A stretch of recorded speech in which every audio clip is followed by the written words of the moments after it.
Have you noticed it feels like every single week there's a new headline? Company slashes thousands of jobs to invest in AI. In just 1 month of 2025, over 150,000 jobs were cut in the US, the worst October for layoffs in more than 2 decades, and tens of thousands of those cuts were explicitly linked to artificial intelligence and automation. Today, we're going to walk through what's really happening with these AI-based layoffs, which companies are doing it, which kinds of jobs are being hit, and what you can actually do to protect yourself. This isn't fear-mongering, it's a reality check, and stick to the end to see what you can do about this. So let's start with the big picture here. A new report from Challenger, Gray, and Christmas, which tracks corporate layoff announcements, found that in October 2025, U.S. employers announced over 150,000 job cuts, the highest October reading in more than 20 years.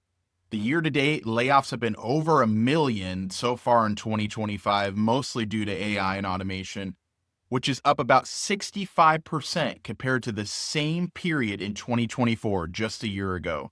Now, here's where AI comes in.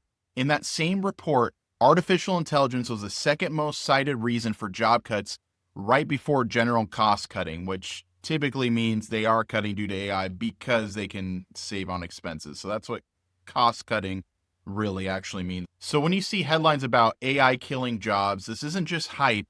Companies are literally writing AI onto the layoff paperwork. But to understand what that means, we need to look at these individual companies. So let's look at some high-profile companies where AI and automation are front and center in the layoff story. So Amazon, we've already heard an announcement during the summer where they're going to try to cut 600,000 jobs due to AI and automation by 2027. But recently, here in the later part of 2025, they're announcing that they're going to eliminate 14,000 corporate jobs, which is 4% of its corporate workforce, okay, at the higher levels, right? The company said it's cost cutting and reallocating resources to invest heavily into artificial intelligence. So they're already telling you the game plan here. They want to invest into AI and implement this more and more into their company's infrastructure. So this is going to include more than 1,000 AI projects and a multi-billion-dollar AI infrastructure build-out. Okay, executives frame this as necessary to operate more efficiently, as are all companies given that reason for, in an era of generative AI. So in simple terms, fewer humans in some corporate roles means more money into AI systems and cloud infrastructure. Online education company Chegg, once worth nearly $15 billion, has been hit hard by AI study tools like ChatGPT. So in November 2025, Chegg announced it would cut about 45% of its workforce. That's basically half of its workforce, which translates to roughly 400 employees, explicitly citing the impact of AI on its business and user behavior. Traffic revenue, visibility from Google search, all dropped as students shifted to AI-powered help. Chegg is now restructuring and pivoting towards skilling and AI-related education, but that shift has come with massive job losses. Another company, one of our favorites over here, Duolingo, right? The language learning app. They quietly offboarded about 10% of its contractor workforce throughout the last couple years, and it's beginning to use large language models like ChatGPT 4 and now 5 to generate and translate content. The company confirmed those contract cuts were linked to its adoption of AI. Software giant Autodesk is announcing that it's going to cut about 10% of its workforce recently as part of a restructuring plan to focus more on AI and platform development. Even in different countries like in India, TCS, Tata Consultancy Services, they're announcing over 12,000 layoffs due to AI. There's many examples of tech-related companies that are reducing its workforce due to AI and automation. So which jobs are going to be hit the hardest right now? White-collar, routine knowledge work-related jobs, okay, roles like basic customer support, entry-level analysts, junior copywriters, HR, back office functions are being automated with chatbots, text-generated models, workflow tools. IBM, Klarna, and others have discussed replacing or not hiring for hundreds or even thousands of these kind of roles as AI systems are getting rolled out. Content and education roles, those are going to be hit really hard. As we saw, companies like Chegg and Duolingo are prime examples. Content generation, translation, and tutoring help are precisely the tasks that large language models are good at. That's why contractors and some in-house content roles have been cut and frozen. Customer service and support, financial and e-commerce firms are increasingly rolling out AI agents, which means fewer humans answering repetitive queries through chats or even on the phone. And what used to be a safe haven career field in the tech sector, certain entry level tech roles are going to be at risk for total replacement by AI. There's a recent analysis done by Stanford, and the results suggested that 22 to 25-year-olds that are just graduating college in AI exposed jobs like software development, customer service, clerical work, they're saying a disproportionate declines in employment, and AI has obviously contributed to not hiring these new grads. And what we're seeing, especially with Amazon, that we're going to see a trickle down effect, just like UPS has announced over 50,000 layoffs in their warehouse areas and in their corporate offices as well. Warehouse and logistics workers, okay? Retail logistics, automation, and robotics are increasingly cited alongside AI as reasons for workforce reductions, especially in warehouse and fulfillment roles. So, what do these jobs have in common? Okay. If your job is routine, repetitive, and digital or rule based, it's more likely to be on the front line of automation, and it's time to not panic but pivot.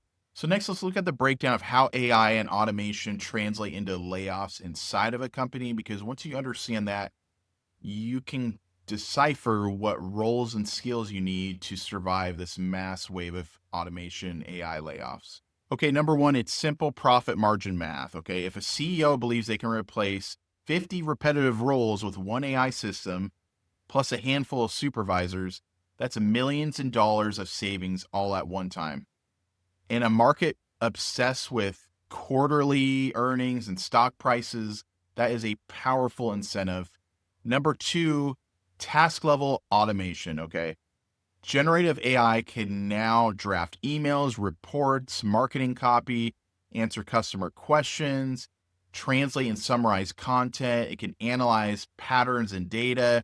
Okay. When management sees a model that can handle 50 to 80% of its workload, they often conclude they don't need as many humans doing that work full time anymore. Okay. And that brings me to number three, reorganizing around new AI first strategies.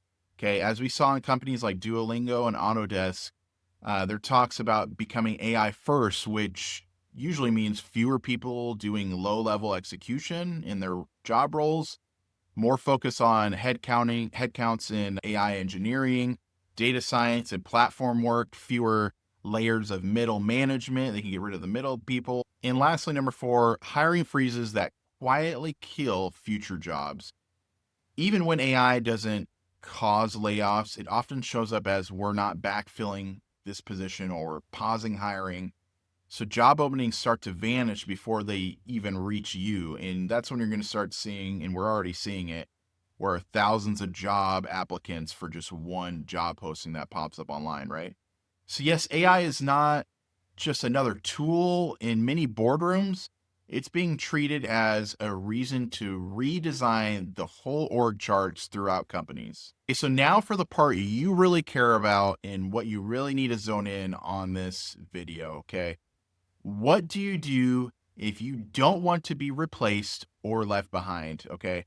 And I have some practical moves for you guys of what you can do to secure yourself in your job security. Okay. Number one, move up the value chain. Ask yourself, what are the parts of my job that AI can't easily do? Okay. Those are usually high stakes decision making, complex problem solving with messy real world constraints, managing people, relationships, and conflict. That's something that AI can't currently do right now. Creativity that requires taste, judgment, domain experience. You want to spend more time there and less time on the copy and paste task that models in AI can't handle right now. Secondly, you want to learn to use AI as a tool and not fight it, okay? So the people who are least likely to be replaced are often the ones who are best at using AI. If you're in content, use AI for drafts, outlines, translations, but add your voice and expertise. Okay. In operations or finance, you can use AI to build dashboards, summaries, scenario analysis, even faster than you could yourself. Okay. In customer service, learn how human agents can handle escalations while AI just handles a frequently asked question. So companies are laying off those who can be replaced by automation, but they are promoting those who drive productivity gains with it. Okay, which leads me to number 3. Okay, develop AI resistant skill clusters. Some examples: relationship heavy work, like if you're in sales, account management, partnerships, leadership, hands on physical roles with your hands. Those are harder to automate end to end for now. Highly regulated and high trust professions, okay, like certain areas of law, medicine, counseling, some specific public sector roles. Okay, these jobs aren't going to be immune to it forever, but they're much harder to fully automate. And number 4 is the most important here: build a second stream of income, okay? One of the clearest lessons from this wave of layoffs is no single job is guaranteed.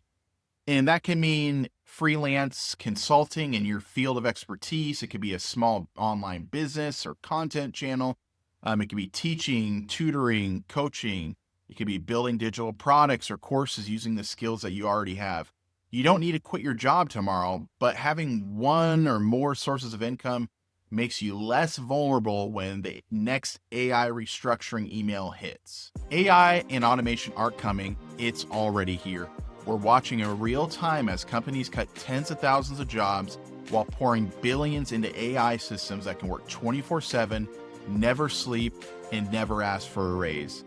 But the story is not simply robots versus humans. It's about who learns to ride the wave and who gets pulled under by it. If you found this breakdown helpful, hit like so more people see it, subscribe for deeper dives on AI and the future of work, and drop a comment. I'll be reading out the comments and maybe some of your stories in a future video.